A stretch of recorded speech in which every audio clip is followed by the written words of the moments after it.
So today is World Teacher Day. Now, the aim of this international celebration is to mobilize support for teachers and to ensure that the needs of future generations are met. Well, over the course of this past week, we here at The Rebel have shed light on Canadian school districts where the needs of this generation are not being met.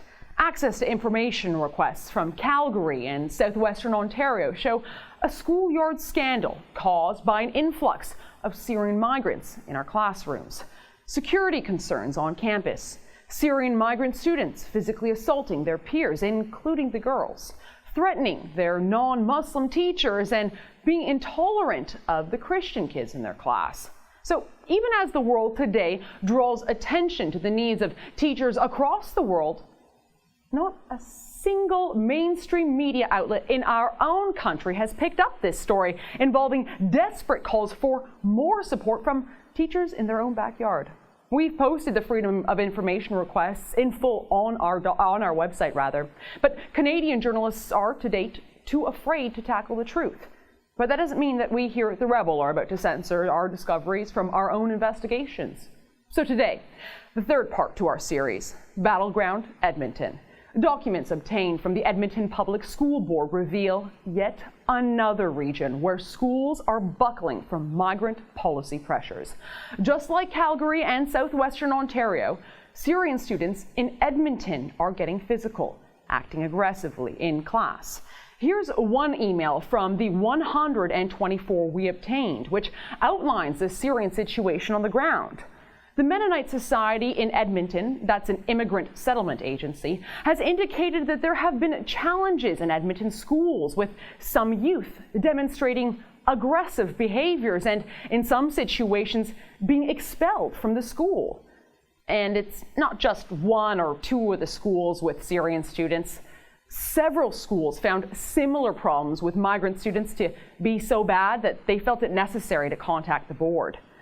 We know that schools are facing a variety of challenges regarding student behavior and post-migration functioning, and in some cases may not be equipped to deal with those challenges. We've worked to put supports in place for some students who have been suspended for behavior. Wow, suspended, expelled. Well, that's a change. See, unlike Calgary and southwestern Ontario, not to mention Nova Scotia and New Brunswick, schools in Edmonton do seem to be administering actual discipline for Syrian migrant bad behavior, which is good. It's what you'd expect from a school board, say, if Canadian kids were acting aggressively and posing risks to the other kids in the class. But what's not so good is how many disciplinary actions are having to be administered. Emails upon emails cited expulsions and suspensions for Syrian students who are acting aggressively. Some of the Syrian students are being suspended or expelled, and families are now looking outside of the public school system to religious-based charter schools. They are attracted to these because of Arabic language instruction and a feeling that they'd be culturally comfortable. Yeah, I guess it is more important that the Syrian students be culturally comfortable and switch to Muslim schools, ones where they speak Arabic, as opposed to, say, learning the English language and dealing with disciplinary standards for acting out.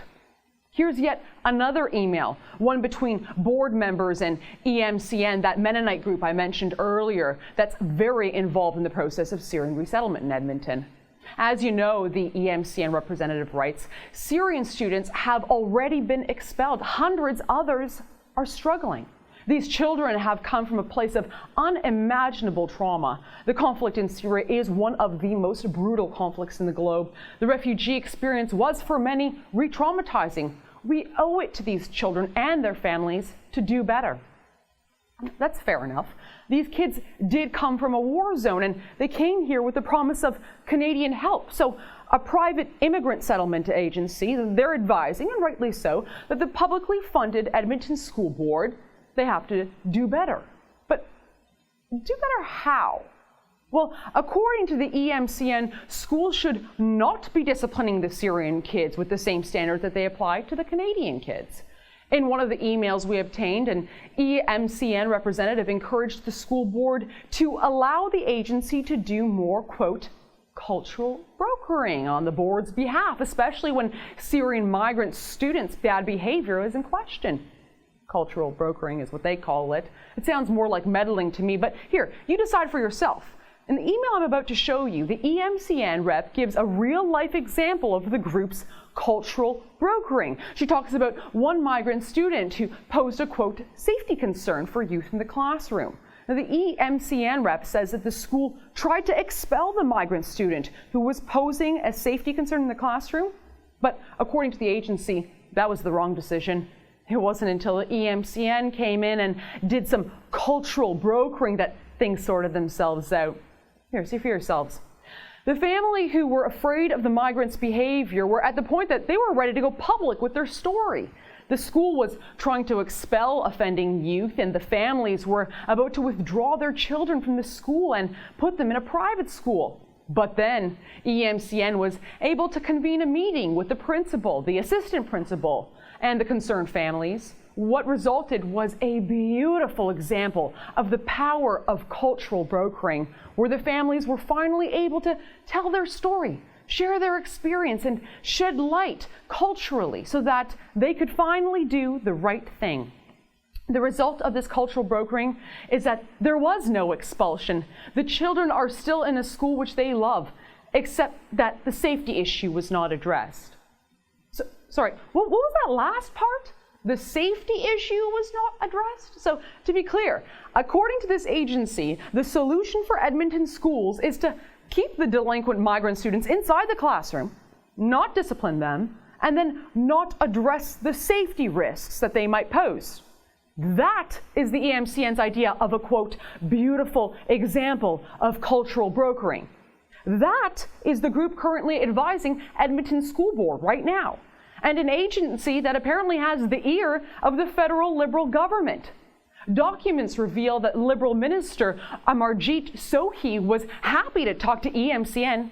No evidence, though, that he was willing to talk to the school board about their Syrian migrant crisis. But hey, I don't blame him. Those pesky teachers at the front lines, all they want is more money to cope with the hundreds of Syrian students that the Liberals just sent into their classrooms. And oh boy, does it take a lot of money to care for these kids. Documents reveal the hard numbers, the costs being imposed on the already strapped school board to accommodate these new Syrian students. Not to mention the hidden costs like trauma impact for the Syrian students, the effects of which schools say they've already begun to experience. The Edmonton School Board's executive director in this email says she's concerned that the money and the resources that are being diverted right now from Canadian kids are being done so just to take care of the Syrian students, so that our federal government and our prime minister can look good. With the influx of Syrian refugees in schools, how is this affecting school budgets and supports? And are dollars being taken away from planned supports to help schools with new students? Concern is current students are possibly suffering because a political decision is made that helps politicians look good at the expense of students in the classroom.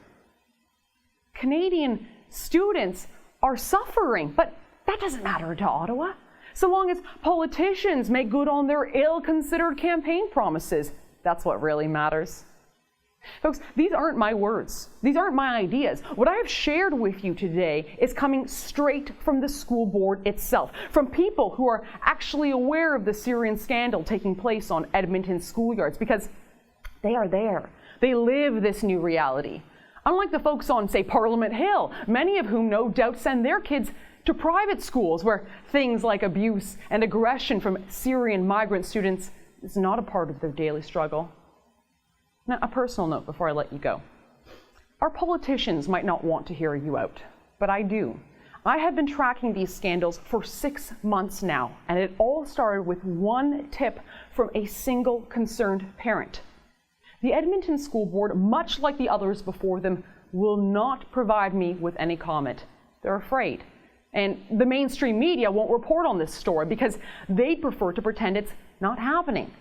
But we here at The Rebel are committed to exposing the truth, no matter how uncomfortable it might be. And so, if you are a parent, whose child is being bullied right now, or you're a teacher who is suffering from a lack of resources in your classroom, you can tell us. We will check the facts, and if it's true, we will tell your story, because that is what journalists are supposed to do. For the Rebel.media, I'm Faith Goldie. For more breaking news and commentary on Canada's schoolyard scandal, watch my show On the Hunt right here at the Rebel.media.